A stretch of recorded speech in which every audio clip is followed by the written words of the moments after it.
Non voté bon nayebi sai, nayebi modéro, nayebi Julien, nayebi Bodo. Nayebi bango 4 minutes. Ne bakata pe ba informer nga pe bakata ba couleur pas possible. On a voté bakata kasi. On voté bakata. Pour nini on voté bakata? On a yangai. Ah mama to. Te ma mama so yega sana kati. Na voté na ngai pardon. Pour nayebi na ye to kota ba porte nyonso. Élection ça le mato to voté na sentiment te. To voté pe na ki fanatisme te.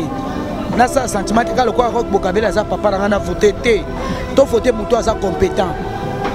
Oya kopesa le meilleur.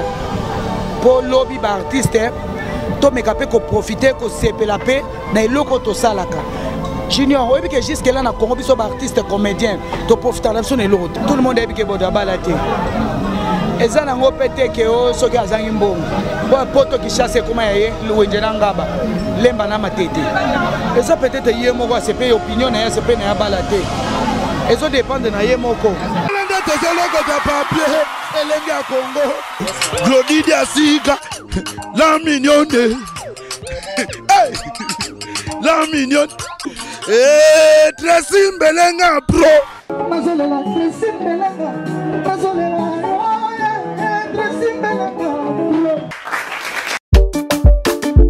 Les amis, regardez bien cet endroit. C'est le salon LTC, le meilleur de Bandal. À Bandol, c'est Paris. Il est situé sur l'avenue Kassavoubou, juste à l'entrée du bloc commercial. Oui les amis, au salon LTC, la main qui façonne les têtes des gens est une main experte. On s'y fait coiffer à tous les styles, l'afro comme l'européen. Et oui, ce coiffeur talentueux qui officie au salon LTC, c'est Fernando Mbaya, la garantie du traitement de vos cheveux. En plus, Fernando Mbaya est un expert en coiffure mixte. Chez lui, c'est le grand art, la coiffure haut de gamme. Au salon LTC, la coiffure est élevée au niveau supérieur. Aujourd'hui, le salon LTC reste la seule référence de la coiffure à Kinshasa. Et oui les gars, à l'unanimité, reconnaissons qu'il est le meilleur.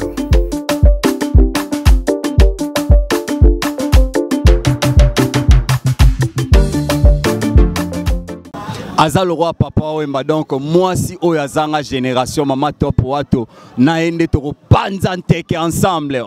Torolobela nio selo mote torobomba lelo mbote mama top. Mbote papa Junior boni. Ngoluka mama top.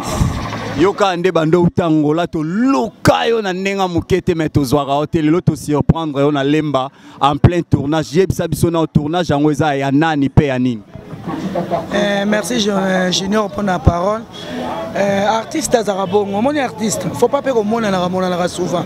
Et ça idéologie nanga, na linga na ngaba émission te, na linga na ngelo mukie na salaki et koka ki o eza sorti officiel ya groupe nanga Top Star. Au groupe Top Star yango na meka ko benga bandeko nanga lokola Nicole Bakata. Moi ça kilo moi ça talo ya sila raté. Aza toujours na longa ba bébé. Na benga ba modéro, ba président modéro. Na bengi ba Sundiata, ba Bobo, ba Diana, baza mwa mingi ba Mambudi. Ba ya sala mo intervention na groupe Top Star kande zalaka. Ba Galate bozo landango na Congo Lipanda et pa yemoko Jimmy Achoki. Donc Jimmy Achoki Congo Lipanda biloko ya Top Star, groupe Top Star elingi bana koleka kuna. O eza biloko na lambeli bino na titre ya Soyons sérieux. Tolobi soyons sérieux pour ni bino mo bomona. Loko le bakata vimbo, bakata ba couleur. Na yemo kilombo ka mosa zanga génération, buzo bani basali na film. Pardon ba maman bo se respecter. Maman top. Buzo ba bo sali na film, je me souviens encore dans un film moro sala qui a partir Angola. Et côté na site moro bo etoro bombate na nata casa la mignonne et c'est pelissa. Et pesa ba polémique du jamais vu. Na ebité style non maman top olinga o apporter nini par rapport à ça. Kilo ya mboka mais maman top azana tendance ya osala ba film moko et ezala un peu trop sexy. Eza di ya nini secret na yo to eza stratégie. Ezaka façon na ngai. Façon na ngana lingelaka yango na zupe bata sexy. Et bakata ba couleur aza trop sexy. Bon mona ba sexy yango pe. Voilà. Donc na linga ba sexy na ngana linga trop sexy. Et ça là bien. So Gabriel Bolembo zalaki malheureusement ça na point non mais bon moni pe sous ba sexy. Donc wana ba sakaba na maman na ngai na lela bango fort. Et ça ngo bonga tape yeso aza ko lingane jamingi. Et na ma bete. Denga baba oyanga na mode théâtre. et bakata ba couleur et bakata vimbo vedi babi Nicole Masengo. Merci. Merci Mama Top. Mais Mama Top, ezana slogan moko lobamaka au sein ya groupe Africa Création que bana bodo balongwara te. Pourquoi balongwara te? Bamona groupe o bakoyeko kende kokota te. Na lo babongo parce que na yebi groupe wana bien. Mais lelo Mama Top alo bela biso groupe Top Star. Na ebité aux à la 40e personne oya lobake azali suna groupe ya Africa te asali groupe nae Top Star. Est-ce que yo kanina président na yo to ezaka ba nzunzu na yo ka ande mutu etinyo sa groupe? Bon nga na groupe Africa Création na pesi papa na Rock Bokabela Bodo mbote. Nga za na mwana liboso. Enfant chéri ya papa na Bodo. Eza na mwana monte ti lelo oya salingi le roi star. Le roi Top Star azate. Donc eza chance papa na pesa inga. A mon moment nous sommes à Koli. Ata kunzamba loba na Abraham quitter papa na oti. Et ça le lotin na kitaki. Aisa ka Abraham quitter kuna nda opambola ya pambola gate. Ngape na senga chance papa na bodo pambolinga évoluer le groupe Top Star zo évoluer. C'est un peu ça bon peut batika en Africa. Pas continuer quand ça problème té. Mama Top wato papa na yo Rock Bokabela Bodo. Eza na 20 moko na moment motozo passé awa na kati ya République démocratique du Congo eza élection ya ANTPC, Association nationale de théâtre populaire au Congo. Baza 3 candidats. Baza Fiston Saïssa et que je salue en passant, semaine prochaine tosa émission na yo. De 2 baza ya modero totokani ya modé. Oh tomesana obenga et puis le président Rock Bokabela Bodo on a benga l'artiste avec A majuscule. Bazape moi anayo. Siko na papa Julien, mes condoléances au Koufeli maman, mes condoléances. Baza parmi ba candidats. Et yo moko na batouana 4 s'il faudrait voter na parti prité yo ko voter na. Na profiter na présenter ma condoléances na ngapé na Julien en tout cas et comme la e bisika azwa tozo une nouvelle que a Koufeli maman en tout cas ponanga élection salema. Élection salema to voter na sentiment te. To voter pe na ki fanatisme te. Na sa sentiment ka le quoi Rock Bokabela za papa na voter te. To voter muto za compétent. Oya repesa le meilleur. Pour lobby ba artiste to mekape ko profiter ko sepela pe na eloko to salaka. Junior oyebi que jusque là na Congo biso ba artiste comédien to profiter la son eloko te. Yango so mona tout le temps toza oya voyager boye oya bimi be po tozo lukafi. Sauf que les musiciens ne sont pas considérés dans le Congo. Est-ce que tu as un ministre de la culture et art à exister? En tout cas, pour nous, donc, tout ça, sentiment, tu votes pour tout le monde est compétent. N'est-ce pas top? Non, ça, c'est un sentiment. On a répondre à des critères tout le monde et que vous allez bientôt bénéficiaires. Non, voter pour Naïbi Sai, Naïbi Modero, Naïbi Julien, Naïbi Bodo. Naïbi Bango 4 minutes. Ne bakata pe ba informer pe bakata ba couleur pas postulé. Ou on a voté bakata reste. On voté bakata. Pour ni on voté bakata. Ou on a yangai. Ah Mama Top. Voté ma maman so yega za na kati. Na voté na ngai pardon. Pour Naïbi na ye to kota ba porte nyonso. Mais automoli ba maman, automoli monde. Éduquer maman moko c'est éduquer une toute nation. C'est ça. Maman muninga noté. Merci beaucoup Mama Top. Ezolo ba mana TV que papa na obodo. Parmi les critères moko ezokanga et critères mibale ezokanga 1 selon batu baloba artiste et comédien baobi aza socialité na ba matanga peut-être ce mutu akufi na zo mutu akufi na martyr bodo ayaka nae mais ce ndeti par exemple papa ba José de Londres akufaki ba se plaindre artiste munene le roi José de Londres mais bodo ayate artiste munene le roi Dadi Kambala akufeli bodo ayate. Mais ça dit animenga na zala na ebembe ya papa ya je crois nde kwa bodomo akufare zala na le kasba Dadi Kambala zalaka. Et ça parmi babiloko ba artiste ba déplorer des deux. Et zolo ba na TV et pas ya moko adversaire na bango azo ba ke bodo abalate. Sikoyo par rapport ba critérium wana zo jijango ndeni po yo za mwana na yakati. Bon nga na yo sara papa so azana ba comportement na atika. Po ezo ranzete te ezo akamuntu. Yo moko chikoloba ke pas zwaki Dadi Kambala yaki. Pourquoi pour raison c'est la muninga les meilleurs au apesa kiyo. Donc ça ba comportement na atika. Nga problème papa na ngalinga abi linga kande trop. Papa na nga bon en tout cas mi linga kande mingi na ye moko. Et ça, moi, je connais mon papa très bien. Voilà.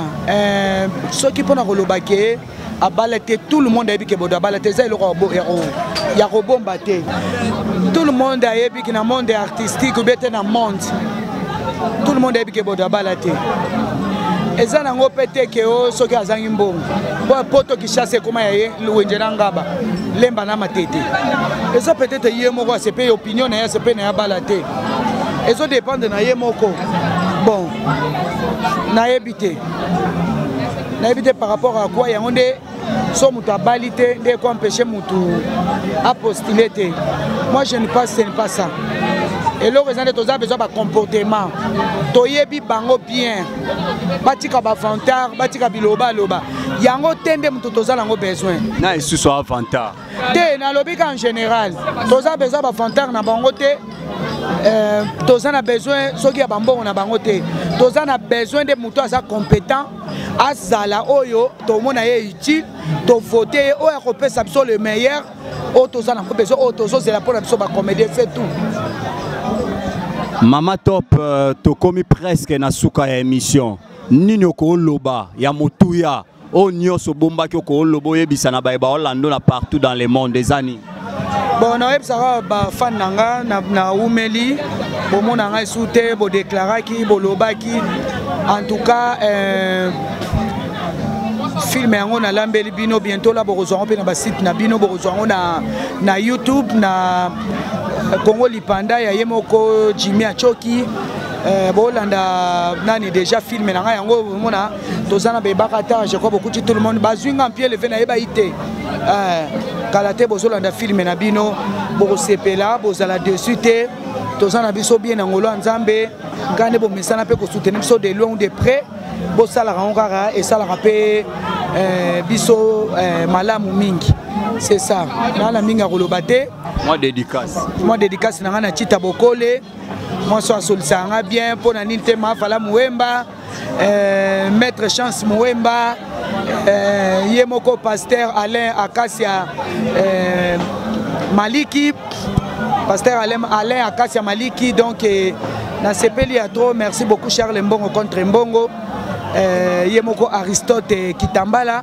pe ba collègue na baza kuna ba Ans Luzolo ba Sida Bilele José de Londres ba Gianni Fay en tout cas Apo Firenze mtoto wa mama salama bon baza mo ebele pardon na ko aussi sabinote ba ya fio tingoma ba Sami Mokili na lingi bino mingi en tout cas na ebike bozo ya en tout cas bozala le bienvenu toza pe apo na zo apo na kona bino Caleb matum Caleb Matukebana basalama bisiko za tozo zela bino en tout cas Mama Top parler na Congo na déjà na kin oza na besoin osala iloko benganga na za vraiment c'est bon pardon. Merci beaucoup amis téléspectateurs, chers internautes, nous sommes arrivés à la fin de cette très belle émission Théâtre plus cinéma. Le temps pour moi de faire un clin d'œil à tous mes vrais. Là je vois Aimé Larry, c'est mon Seka, Mam Africa, clin d'œil à toi. Et pourquoi pas aussi Azmak la canadienne, Motema ya Pepe qui bat la Kuna la Canada, clin d'œil à toi. Le Melchisedek Chikolu Banda, 2 fois maître. Et pourquoi pas aussi mon vieux Sipmania na Katia États-Unis, Sipmania Chiboua, clin d'œil à toi. Gisha antivirus na Katia Suisse, ma maman chérie que j'aime beaucoup, Biblos Kassiama Motema ya président Augusto Kassiama et pourquoi pas aussi Mamiko qu'on a Katia Londres et je vois encore Otis Nzoko le baoba du charisme balobi, viva la musique ne tombera jamais et encore sans oublier l'honorable Alpha Bokole et Tikimbukusu né pour vaincre. La bouche autorisée. Tikimbukusu né pour vaincre. Maman Top, moi numéro et ça bien. Bon, on appelle ce Nana Takaza. Et c'est Pelisaba Salama. Numéro nanga 081 5 plus 243. Voilà 081 plus 243 81 523 92 80. Toquel Issou na 243 09 93 60 66 27. Wana penza ozui ngai moko. Merci beaucoup pour le numéro Mama Top. Soko saisir bientôt tu m'appelles. Naza hyper disponible pour na couper ça yo. Le temps pour moi de remercier celui qui était derrière la caméra, Nicolas 3 fois image, et pourquoi pas aussi au couple Tracy Mbelenga Pro. Là je vois Glody Diasuka, clin d'œil à toi, et sans oublier. Là, je remercie de tout mon cœur Léonie Mabela à Londres et Sevandi Mabela. Clin d'œil à vous, Mati de Vendôme. Je mixe et remixe l'artiste international Olzi la mignonne à Katia Londres. Clin d'œil à toi. Et aussi, je vois mon ami personnel Benoît Moutoul à Katia Afrique du Sud. Restez branchés sur votre chaîne www.elengiacongo.com avec Tracy Mbelenga Pro. Bye. Glody Diasuka, la mignonne. Hey, la mignonne.